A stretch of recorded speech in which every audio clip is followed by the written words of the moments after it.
So Katy, I'd like to get a better sense of, and maybe this goes to the conversations you had yesterday about what you feel like Silicon Valley is getting right and what you think they're getting wrong. My takeaway from the last 2 days being in Silicon Valley is that they're all obsessed with chips. They're really thinking a lot about chips. I think, I don't think Silicon Valley is thinking enough about the diverse set of applications for AI. I think they have a broad theoretical sense that AI can do a lot of things, but the majority of what I see and hear coming out of the community there is like an intense focus on building the next foundation model for X, Y, or Z and making their large language models bigger and bigger and bigger, throwing around wild numbers, like OpenAI was $80 billion over budget in their compute costs in the last year. Like that's wild. But we're not really talking enough about, okay, what are people doing with this beyond just creating weird images and having therapy conversations with chatbots? Like, what are the real applications for places across the country? The other thing that I know you center is around equity and making sure that technology is helping people to be able to succeed across the board. What are the big shifts that you're seeing that AI could unlock in terms of the problems that we've all been trying to solve for a long time? Maybe it could actually help that equity piece, rural or other. Yeah. I think there's a lot more potential for agency with this technology, especially if we get past the front-facing, like consumer, beyond the ChatGPT a little. So thinking about, going a few levels deeper and understanding what a large language model is, what it can and cannot do, and also what different forms of machine learning, because that's the better way to talk about what's actually really popular right now, can do for your tech, for your work. That piece, I think, is going to allow people at much lower cost to access really high-powered tools. I know that you know that, and I'm actually curious to hear your thoughts on the same question.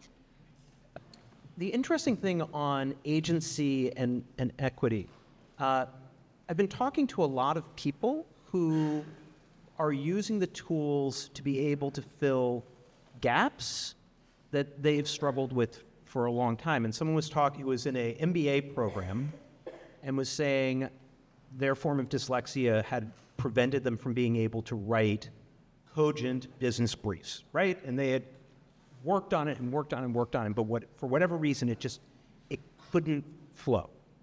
And that suddenly they're being able to do it. It doesn't mean that they just sort of throw their ideas there, use AI, and then, say, they review it and they edit it, but they said it was transformative. And it actually brought me back to when I was in elementary school, my grades were always okay. And I always would get a C- in spelling. And I have some form of dyslexia that just doesn't do spelling well. As my team will tell you, when we try to use whiteboards, it's quite entertaining. And I had the good fortune that spell check showed up my freshman year in high school by pure dumb luck. And not only did that change, they no longer had like spelling as a thing in high school, but I was only using about a quarter of the vocabulary that I had because I was so worried that I would spell it wrong, even though I had that knowledge. And I'm convinced that my ability to go to the college that I went to and to be able to do all the other things was by the pure dumb luck that spell check showed up at that moment. And so when I was talking to this MBA student who was so excited to be in an MBA program and crushing it in the MBA program, it made me realize what agency could mean for so many people that have all of the innovation and ideas and talent and can move that forward. And I see that in rural places where folks who have deep domain expertise, did not have a traditional higher education trajectory at all, are now being able to leverage to bring that unbelievable innovation in as an electrician, as someone who does construction, as someone who is in agriculture, who's in supply chain, who knows the problems better than anyone sitting in Menlo Park, and is being able to then solve that problem in a way that can scale and they can share. And so that's... I love that. Also, Matt, you have in common with my younger brother, the spelling. It's two things got my brother through college, a U.S. Army ROTC scholarship and spell check. And yeah, I didn't do the art. But, all right, so let's talk a little bit about the ethics side. And you've done a lot of thinking, you've done a lot of publishing on the issues. What are you seeing out there, and what do you see as the appropriate guardrails that won't stifle innovation? So I think there's a lot of experimentation. I think to your earlier point, like creator compensation matters a lot. The biggest companies right now do not care enough about it. They are being sued over it, and hopefully we'll come to some better place with that. But I don't think it actually is. That's not solving the problem alone. And so we have to, as a community, a really broad coalition, push back on, I think, some of the extractive pieces of building these systems. Because though we will ideally all benefit from them, it's not enough to say, well, you'll see the upside later, right? Like being part of the origination, being part of the, hey, no, we deserve to be compensated for our role in building this is really important. I think additionally, not everything needs to be applied everywhere.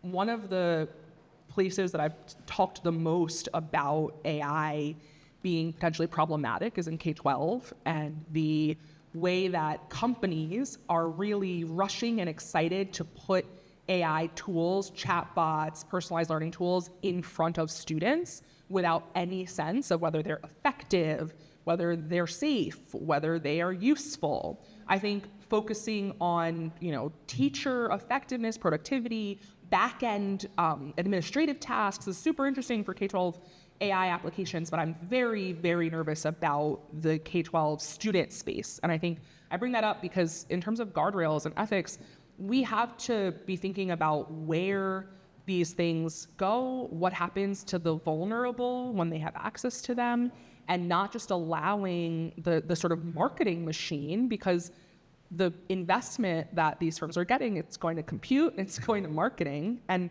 incredible talent packages, but the marketing machine of these companies convince us that this is all fine and good, right? There's not enough thinking about how we can more safely approach this. At the same time, I think the notion of like AI safety or coding out bias, it's not quite right. I think we're seeing the big companies respond to criticisms by addressing that one small issue, coding out the response that made people uncomfortable, or coding out the weird image that appeared when you put in a prompt, but not actually addressing the core problem. And that's another long topic, but I think there's two foundational pieces of it. One is, the truth in all tech is garbage in, garbage out. And so if the data is bad, if the data is biased, if the data is not if it's not what it should be, if you're including junk, you're going to get junk out. And so thinking about how, when we build, when we create data commons, when we make access available, what kind of data are we giving to people to build their tools? And then also, like, where are we as a society? And I know it's a difficult time and we're incredibly polarized, but we can't let the tech dictate our values and our ethics. We have to hold the ethics and the values and then utilize them in how we apply the tech. I think, again, like, you can't just code out the bias, right? It exists not only in the system, but also in the choices that we make. And so how are we setting the example and taking ownership of how we use these tools so that we're demonstrating back to the industry, this is what we want and this is what we don't? And I think the biases have been well documented in a few places. We had the experience of, you ask AI about rural, and where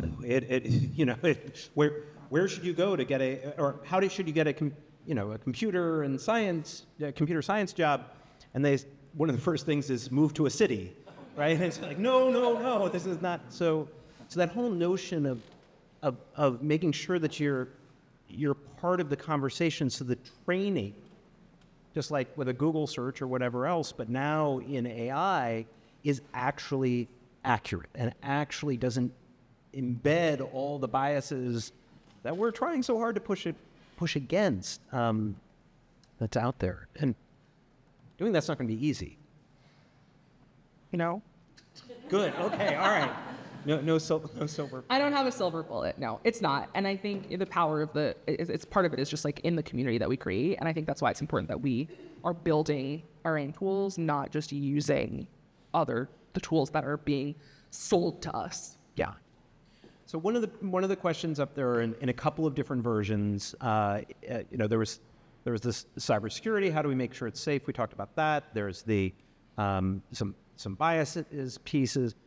There's also the notion of eliminating jobs, right? And that there is no doubt that there is going to be disruption, right? And I think we all need to own that fact. How do you think about that disruption, and how do you think about maybe even in the short term and then in the longer term how we address that? So yes, disruption, yes, job loss potentially, though not necessarily, right? Like automation does not have to mean that people are pushed out. And there's a cartoon from, I think last week, that I saw on LinkedIn that I really love. It's, who are we? CEOs. What do we want? AI. AI for what? We don't know. When do we want it? Now.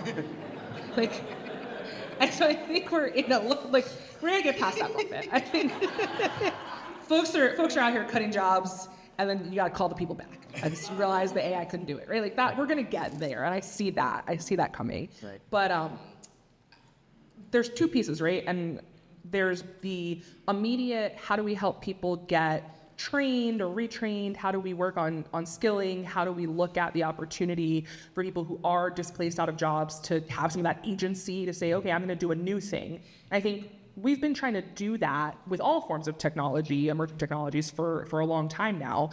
We have to get better and faster at it, and maybe we can use AI to help with that. Right? Like, are there ways that we can use AI to help with skills matching for job transitions? Are there ways that we can use AI as a co-pilot? I know Caroline from Pursuit is here, is going to talk about sort of what they're doing with AI and learning for their fellows, which is incredible.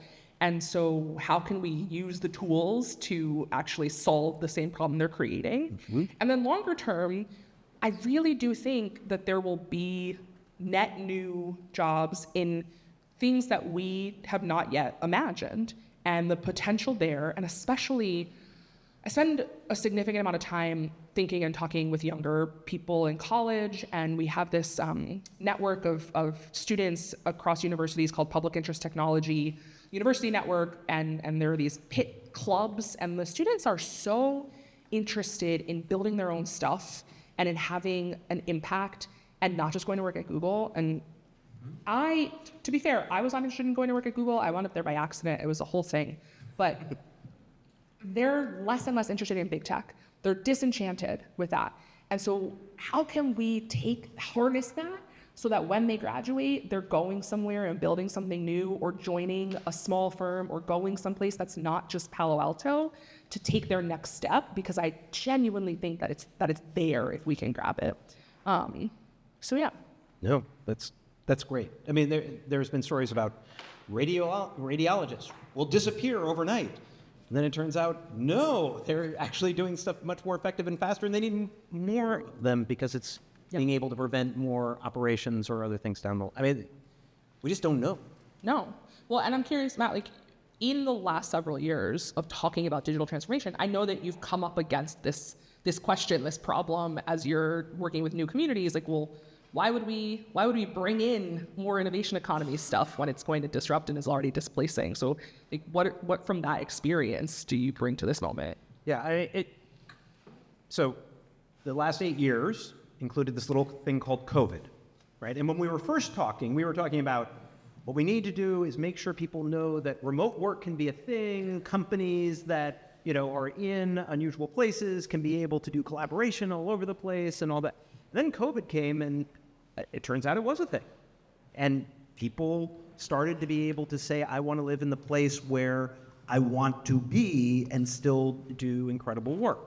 And so so that sort of has been a piece of, but it also came with some challenging parts, particularly for places that are high amenity destinations, that the cost of housing went through the roof, the number of first homes became second or third homes, and all the other things. And so suddenly we had to grapple with a number of other issues that were in there.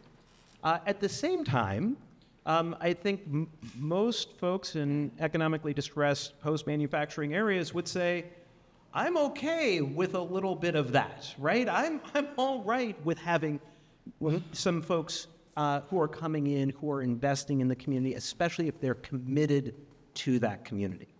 And I think it was Ben Lamb who was talking about the fact that folks would come in and then if they didn't actually engage with the community, if they didn't see that value, it's going back. And so I think that community element is going to be is so important, and that's why one of the things that we're working on together is actually thinking about how do you stand up co-work spaces as the new commons, and how do you do programming that encourages everyone to feel welcome and then to be in a conversation about all of these changes and innovations that are happening. And could that kind of a place and a space, which might be the equivalent of what the general store used to be or other places where those conversations took place, be where you rethink what is your housing zoning policy so that you can actually have more apartments for young people to be able to move in? Where can you have, how can you look at folks who are there part-time and do a lot of investing to say, oh, there's innovators right here. You don't have to go that far to be a part of it. And so that's, those are some of the things that we're thinking about, because it's, everything has externalities. So the challenge to say, how do we do this in a way that is inclusive, empowering? We don't want to live in shitty places. We want rural places to be thriving and vibrant. But we want to make sure that it's raising everyone as we're doing. And that's the challenge. And that the heart of rural is there, right? Like we don't need to make tiny Brooklyn and every rural place. Though we want, a walkable Main Street, it doesn't have to be one that has a Lululemon store on it. No, it certainly does. No, Chris Carnell, who I don't know if he's here, but from there he is, Cape Girardeau, I think was the one who coined the phrase that you shouldn't think of micropolitan communities or small rural communities as just mini cities. That would be like thinking about a startup the same way you think about a big corporation. Yeah. Right? And because they're just different. There's a different dynamism. There's a different excitement. People might be much happier in one kind of place than another, not because they're compromising or certainly not because they're stuck, which I hear, oh, they must be there because they're stuck. But it's because they love those attributes of a smaller community where there's interdependency, where everyone needs to be on it because you are all of it as you're making that decision for the community to be able to make it happen. Yeah. So there are things you get on Main Street. There are things I drive to Scranton for. And there are things I go back to New York for. Yeah. No, which is all fine. I think that I think that takes us up to time. Katy, thank you so much. You can get a sense of the thought partnership that we've been able to have over this time. Thank you for your support in this effort. Katy Knight.